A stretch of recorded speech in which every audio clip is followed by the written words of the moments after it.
I am a very lucky boy.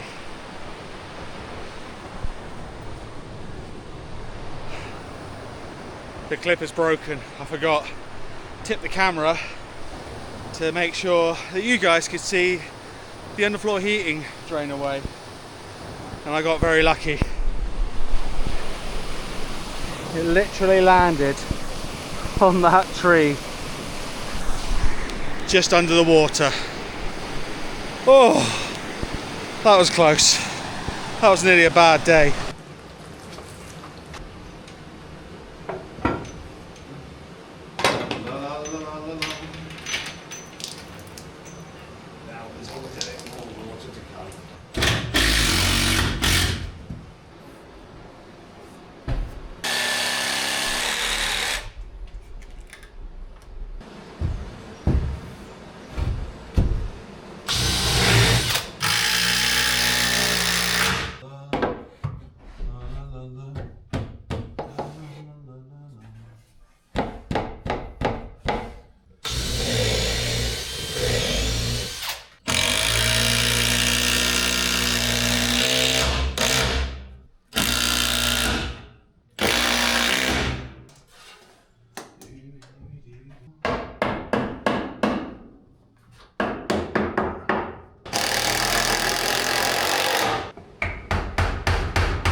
Okay.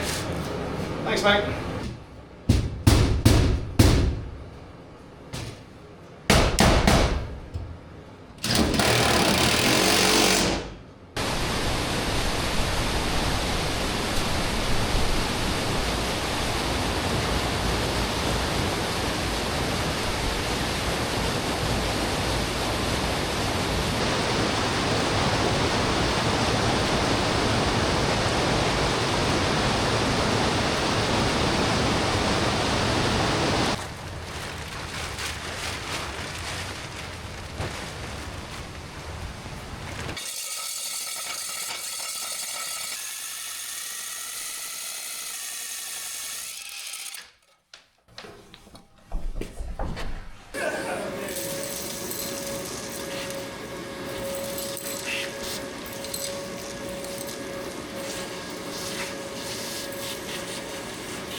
Garage too late.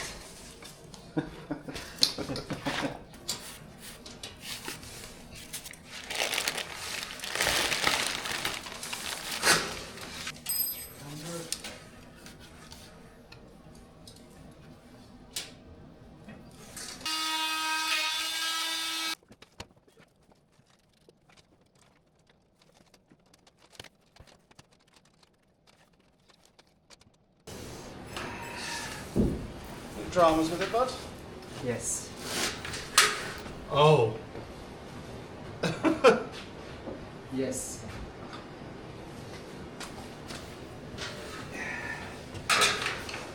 Because it looks like someone put an onion here. Well, yeah, because I didn't think we'd be going down that far. Okay, so I will have to remove just this lip. Yeah.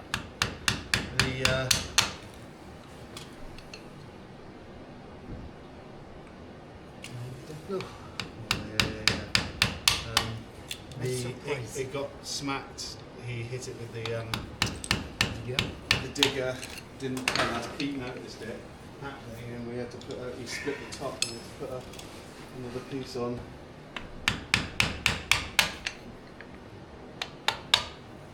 You want me to pick anything up? No, it should be fine. I just make sure I have the continuity. Perfect. The piece here. So before I glue it, anything else? I don't think so. No, it's fine.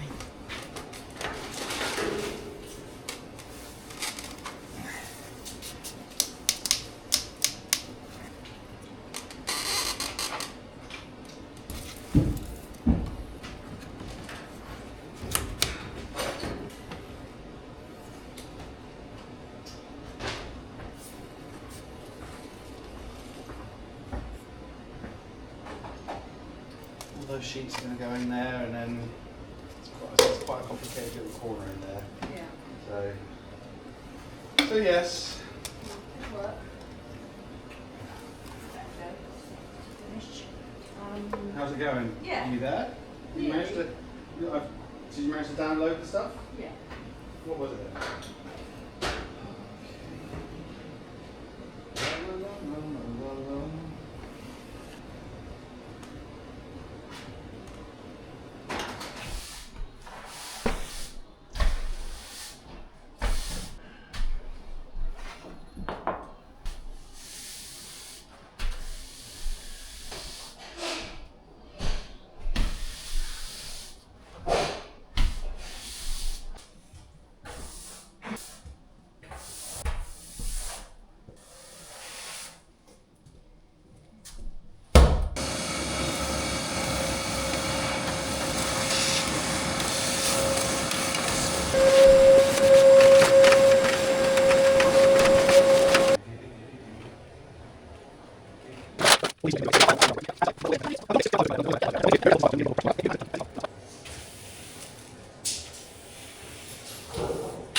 Today has been a bit of a strange one. We haven't had a lot done. However, I'm in my happy place.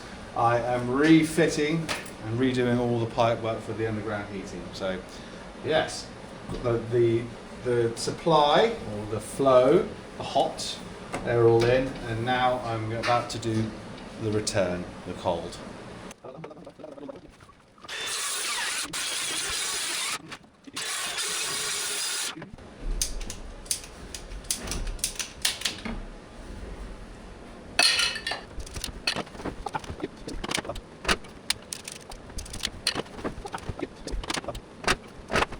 Okay, I'm going to show you how to fit one of these things. So, we have our 16mm multi-couche. I've taken the nut and I've already slid that down onto here. Very important you do that first. Then you want to take your tube and eye it through and make a mark that's at the bottom here, like that. Then get your tube cutters. I would recommend buying a decent pair. It will help you in the long run.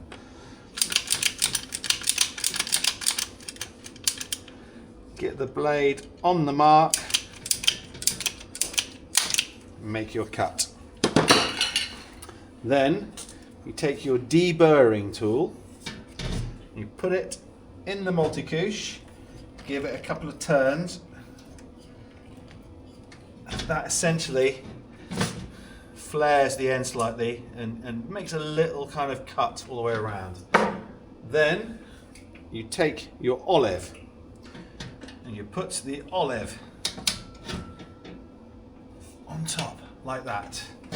And then, I don't know what this is called. I'm going to call it a nipple because it's funny. You take the nipple and put that, insert that into there.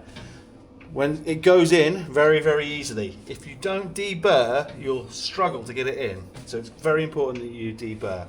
You then take this and pop it up into the manifold. Bring your nut up onto here. Make sure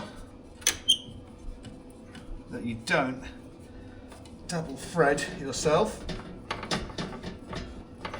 Cross thread yourself, I should say. That's on there. Then take a 29mm spanner. I would highly recommend just buying a decent spanner as well, because the adjustable ones, we all know they can be a bit emotional sometimes.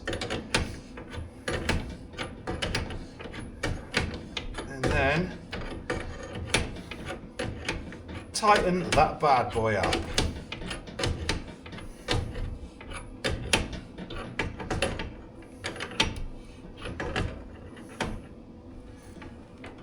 It's going to be easier to tighten them up as you go. As you can see, if I was to put them all in, you don't get such a good range of movement.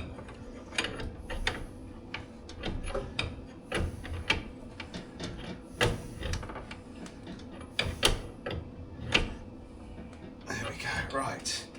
Tightened up. That's it. Pretty simple, eh? What we are looking at here, these are our filling loops here. These are the safety valves, so they're the pressure valves. So if you get an overpressure situation, it'll go and it'll release all the pressure. This one here is to bleed the system. Can you see the little hole there? So you'd undo that. I've put these hose lock connectors on here, so I can just basically put a hose in here and fill it up and fill it up to pressure. On this side, these are the main fittings that are going to go out, to my case, to the heat pump. So it could be a boiler or anything like that. And so those are 1-inch fittings, BSP 1-inch fittings. You can see they've got angles on them. These are capped here. So in my situation, I'm taking my pipes off, out, and up here. And also there should be, but I don't know what I've done with them, little pressure gauges that sit on top of here. I'm going to have to find them. When I first installed this, it was June of 2025, and it's now February of 2026. They could be anywhere. Anyway, that is the overview of a manifold. Like, this is the manifold. Here, these are the ports here. If you basically open and shut these when these are pressurized, they'll tell you how many liters per minute are running through them. When you come to commission this, when everything is all in and you've put water in, you've pressurized it to a certain point, you will open each individual one that corresponds. So if I show you down here, I have labeled all of these. So green return, and there's going to be a green flow somewhere along here. And I'm actually going to get some different coloured tape and I'm going to put them on there. So when you come to open it, you'll choose, say this one here, say I have blue tape and the corresponding return will be blue over here. You'll open up those two and you'll purge, you'll make sure that there's water running through. and then you shut them down again. You basically go through and you do that for each of the flow and return until you've done everything, and you shouldn't have any air in the system, but you always just open this just to make sure that there's no air coming out. Then when you've done that, then you should be ready to connect it into your heat source, which in my case is an air source heat pump, and yeah, get it going. Well, I hope you enjoyed that one. Everyone's in the trucks, they're all ready to go. Yeah, we've got to go back to the shop that I went to today to take back the fittings that we bought, because they gave us ones for P-E-R as opposed to multi-couche, so they don't fit. At least I get my 64 euros back. Anyway, like, subscribe, hype if you could. Maybe join us on Patreon, all of those lovely things, and we will see you all next time. Bye-bye.